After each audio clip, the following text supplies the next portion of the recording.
Zainabu was a beautiful girl, but many people did not see it because of her dark skin. She lived with her father in a small but peaceful village. Her mother had passed away when she was very young, leaving her father to raise her alone. He loved her dearly, but he was often busy with work and did not always notice her struggles. After some years, her father decided to remarry. His new wife, Adana, was a woman who cared deeply about beauty, but to her, beauty meant having fair skin. She believed that only light-skinned girls were truly attractive and treated those with darker skin as if they were less important. When Adana moved into their home, she brought along her own daughter, Ifunanya, who was fair-skinned and pretty. From the very beginning, Adana favored Ifunanya, showering her with love and attention, while ignoring Zainabu. Zainabu hoped that Adana would love her like a real mother, but instead, she felt like an outsider in her own home. Every time Adana looked at her, there was a coldness in her eyes, and soon the hurtful words began. "Dark skin is unattractive," Adana would say. "If only you looked more like Ifunanya, you would be beautiful too." At first, Zainabu tried to ignore it, but deep inside, the words started to hurt. She couldn't understand why her stepmother treated her this way. Was it her fault that she was born with dark skin? Why did fair skin seem so important to Adana? No matter how much she wished for love and acceptance, it felt like she would never be enough in her stepmother's eyes. At first, Zainabu thought Adana just needed time to accept her, but as the days passed, it became clear that her stepmother did not like her. Adana never smiled at her, never spoke kindly to her, and never showed her any affection. Instead, she would sigh whenever she saw Zainabu and make cruel remarks about her dark skin. "You are too dark," Adana would say, shaking her head. "No matter what you wear, you will never look beautiful like Ifunanya." Zainabu would lower her head, pretending not to hear, but her heart ached. Why did her skin matter so much? Why couldn't Adana love her the way she loved Ifunanya? Ifunanya, with her fair skin and delicate features, was treated like a princess. Adana bought her the best clothes, the finest jewelry, and always made sure she had whatever she wanted. She praised her endlessly, calling her "my beautiful daughter" in front of everyone. Meanwhile, Zainabu received nothing but old, worn-out dresses and harsh words. Whenever Zainabu tried to join in conversations, Adana would ignore her or make her feel small. "Go and do something useful," she would say, waving her away. But Ifunanya could sit and chat for hours, laughing and enjoying her mother's attention.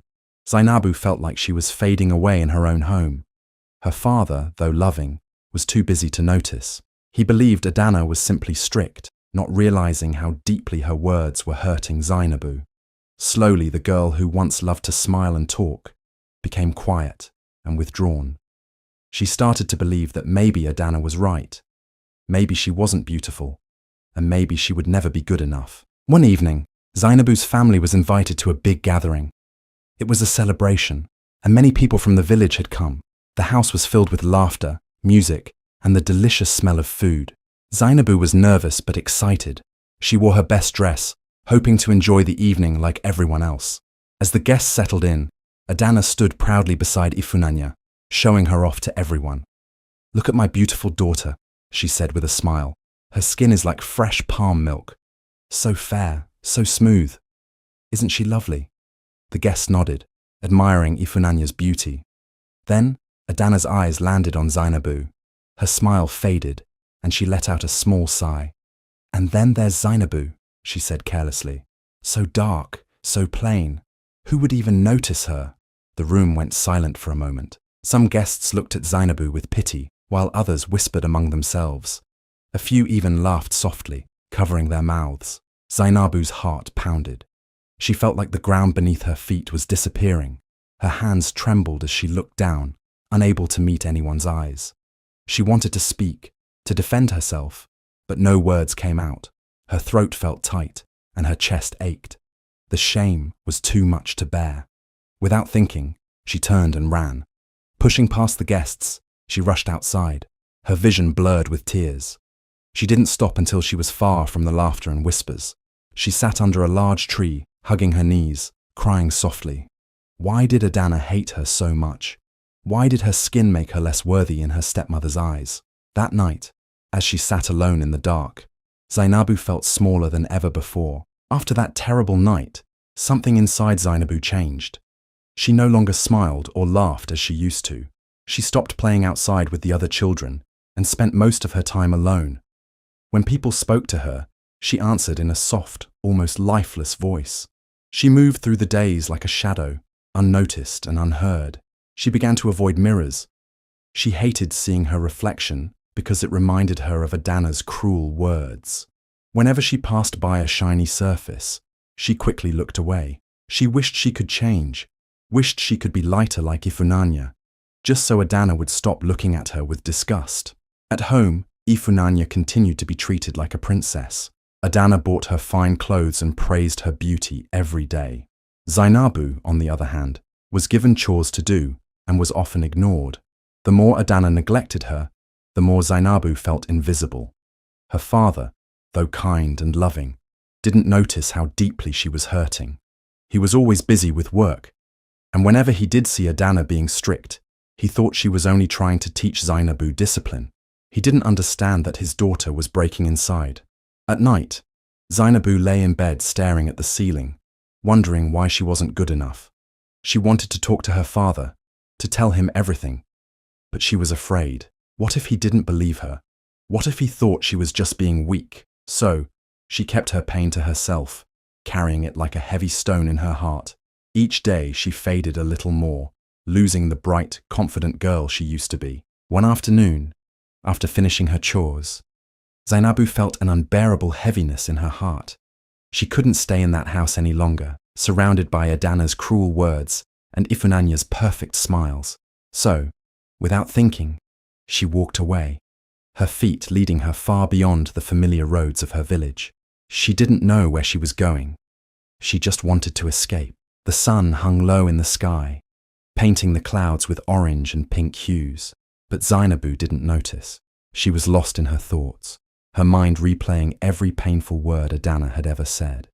Before she realized it, she had reached the old part of the market, where fewer people went these days. The wooden stalls stood quiet, abandoned after years of use. Weeds grew between the cracks of the stone paths, and the air smelled of dried herbs and aged wood. She sat on a broken wooden bench, wrapping her arms around herself. "Why do you look so sad, my child?" Zainabu flinched, startled by the unexpected voice. She turned and saw an old woman standing a few steps away. The woman's face was lined with wrinkles, but her deep brown skin glowed with warmth. She had kind eyes that seemed to see right into Zainabu's soul. She wore a flowing wrapper of deep blue and gold, and in her hands, she held a small clay pot. Zainabu hesitated, unsure if she should answer.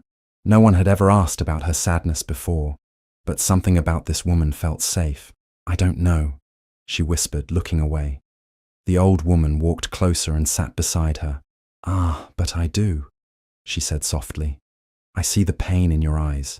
You feel invisible, like the world has forgotten you, like you are not enough." Zainabu's chest tightened. How did this stranger understand what she felt? "You, my dear, are special," the woman continued. "You are destined for greatness, but you do not see it yet." Zainabu blinked, confused. "Greatness?" she repeated. "I am just a girl, a dark-skinned girl that no one cares about." The woman chuckled gently. "Who told you that?" she asked. "True beauty is not in the color of your skin, my child. It is in the strength of your heart, the kindness in your soul, and the light in your spirit. You have a beauty that even the brightest skin cannot match." Zainabu felt a lump rise in her throat. She wanted to believe the woman's words, but years of hurt made it difficult. The woman reached out and placed the small clay pot in Zainabu's hands. It felt warm, as if it held something magical inside. "This is ancient shea butter," she said, "made with love and wisdom passed down from generations of strong women before you. Use it every day, not just on your skin, but in your heart. Speak kindly to yourself. Look in the mirror and see what I see. A girl who is powerful, beautiful, and worthy of love." Zainabu stared at the pot, unsure of what to say. Could something as simple as shea butter really change anything? The old woman smiled and stood up. Remember, my dear, your beauty and strength have always been there. You only need to see it for yourself."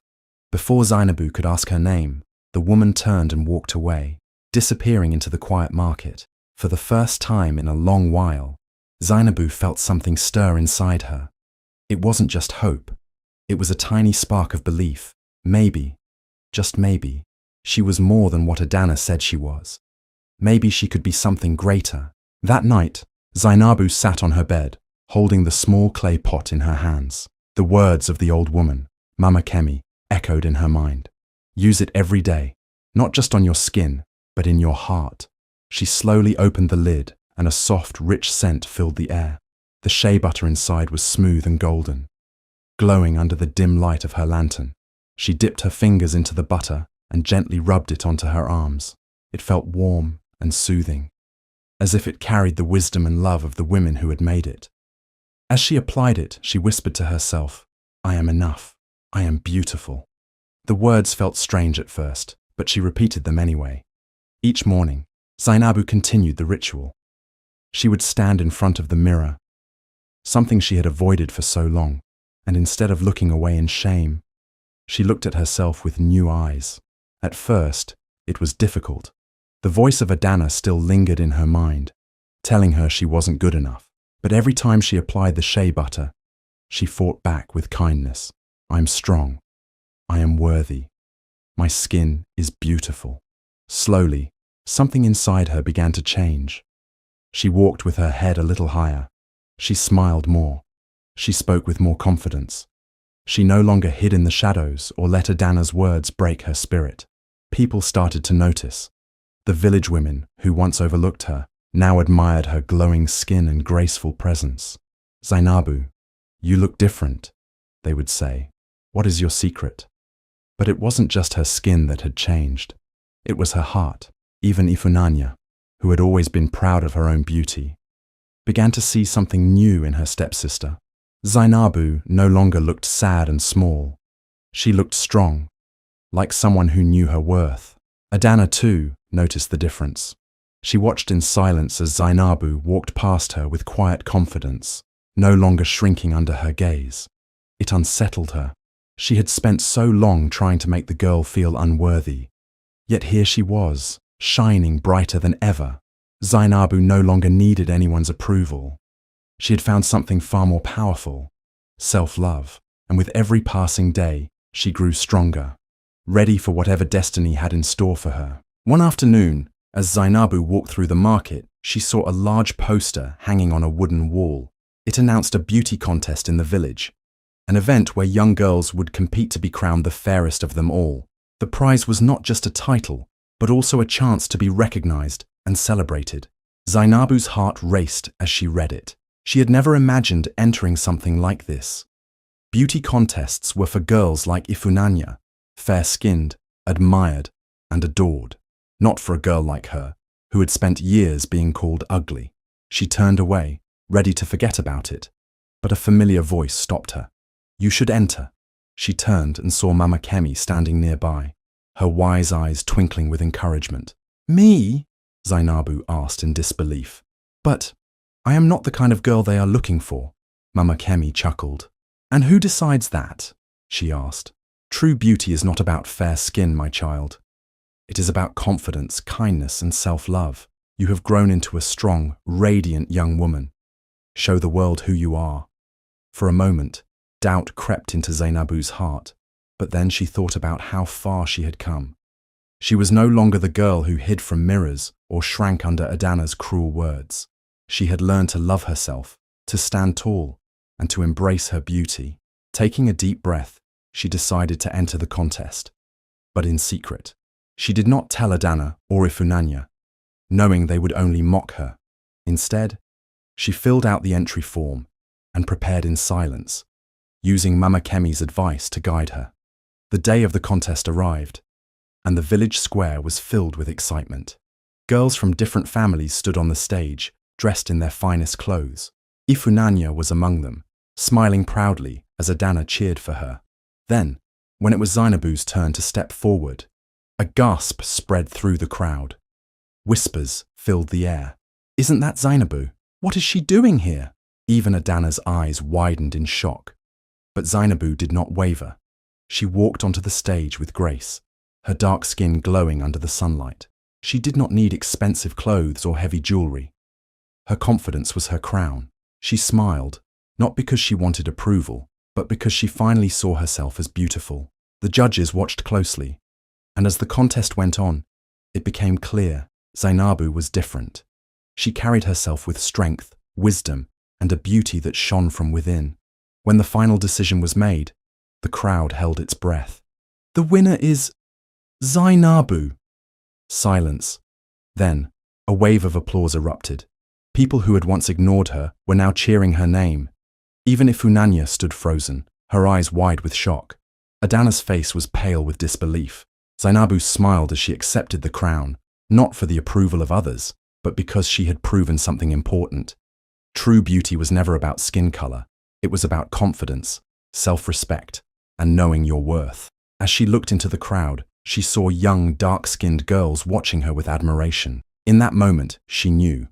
This victory was bigger than just a contest. It was a message, and her journey was only beginning. Adana sat in the crowd, frozen with shock. She could not believe what she had just heard. Zainabu? The winner. It felt impossible. How could the girl she had insulted and ignored now stand before the whole village, crowned and celebrated? The cheers grew louder, and people gathered around Zainabu, praising her beauty and grace. Women admired her glowing skin, men nodded in respect, and young girls looked up to her with shining eyes. Even the village elders spoke of how she carried herself with dignity and confidence. Adana clenched her hands, feeling something she had never felt before: regret. All these years, she had treated Zainabu as if she was nothing, making her feel unworthy just because of the color of her skin. Yet now the same girl she had belittled was standing tall, loved and respected by everyone. Ifunanya stood beside her mother, staring at Zainabu in disbelief. She had always been the one people admired, the one Adana praised. But today, all eyes were on Zainabu. As Zainabu stepped down from the stage, Adana hesitated, then slowly walked toward her. For the first time in years, there was no anger or cruelty in her eyes, only guilt. Zainabu, she said softly, her voice almost unsure. I was wrong about you. Zainabu turned to look at her, her expression unreadable. The pain of years of insults and neglect still lingered in her heart. I did not treat you well, Adana admitted. I thought beauty was only about fair skin, but I see now that I was blind. You are beautiful, Zainabu. You always were. For a long moment, Zainabu said nothing. The little girl who once longed for Adana's approval was gone. She no longer needed her stepmother's words to know her worth. I hope you can forgive me, Adana whispered. Zainabu sighed, her heart heavy. Forgiveness was not easy. The wounds Adana had left ran deep, but she had learned something important. She was not defined by Adana's past cruelty. I will need time, Zainabu said finally, but I will not let your words hurt me anymore. Adana nodded, tears in her eyes. She had lost something precious, Zainabu's trust, and now she could only hope that one day she could truly make things right. After the contest, everything in the village changed, especially in Zainabu's home. Ifunanya, who had always been the center of attention, found herself standing in the background. She had grown up believing that beauty was only about fair skin, that she was special because of it. But now, she saw something different. Zainabu had no fancy clothes, no special treatment, yet she had won the hearts of the people.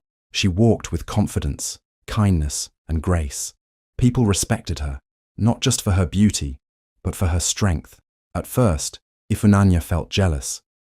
She had always been the favorite, the one her mother praised. But as the days passed, she started watching Zainabu closely. She saw how she treated others with kindness, how she helped the village children, how she spoke with wisdom beyond her years. One evening, as Zainabu sat outside watching the sunset, Ifunanya hesitated before joining her. You looked beautiful at the contest, she admitted, her voice quieter than usual. Zainabu turned to her stepsister, surprised. Ifunanya had never complimented her before. I always thought I was better than you, Ifunanya continued. Because Mama said I was. But I was wrong. She looked down at her hands. You are strong, Zainabu. You didn't let anyone break you. Zainabu smiled softly. She had never hated Ifunanya, even when she was cruel. She understood now that Ifunanya had been shaped by Adana's words, just as she had.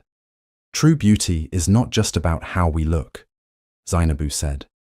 It's about how we treat others, how we love ourselves. Ifunanya nodded, realizing that for the first time, she truly admired her stepsister. Inside the house, Adana sat alone, deep in thought. She had spent years chasing an idea of beauty that had blinded her. She had believed that fair skin made a woman more valuable, but now she saw how wrong she had been. Her own daughter had grown spoiled and proud because of her words, and she had pushed Zainabu away with cruelty. Looking at her reflection in the small mirror, Adana saw not just her own face, but the pain she had caused. She had been so focused on beauty that she had ignored kindness, strength, and love. The things that truly mattered. For the first time in her life, Adana felt ashamed. She knew she could not erase the past, but she could learn from it. And maybe, if she tried hard enough, she could become a better person. With time, Zainabu found peace in her heart. She had grown into a strong and confident young woman, no longer seeking approval from those who once doubted her worth. But one thing remained, Adana's apology. One evening, as the cool breeze filled the air, Adana approached Zainabu with careful steps. I know I hurt you, she said, her voice full of regret, and I don't expect you to forget the past. But I am truly sorry. Zainabu looked at her stepmother, seeing the pain in her eyes. She had waited years to hear these words. Forgiveness was not easy, but she had learned that holding on to anger would only weigh her down.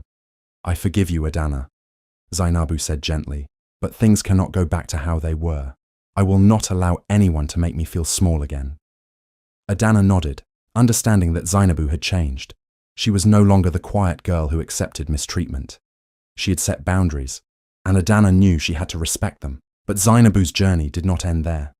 After winning the beauty contest, she used her voice to inspire other dark-skinned girls in the village. She spoke to them about self-love, confidence, and the power of embracing who they were. Many young girls who had once felt invisible began to walk with their heads high, no longer ashamed of their skin. Mothers started teaching their daughters that beauty was not about fairness, but about strength and kindness. Zainabu had not only changed her own life, she had changed the lives of many. And as she stood before a crowd of young girls, speaking with pride and wisdom, she knew this was her true purpose. She'd become more than just a girl with dark skin. She was a symbol of strength, beauty, and self-love, and no one could take that away from her ever again.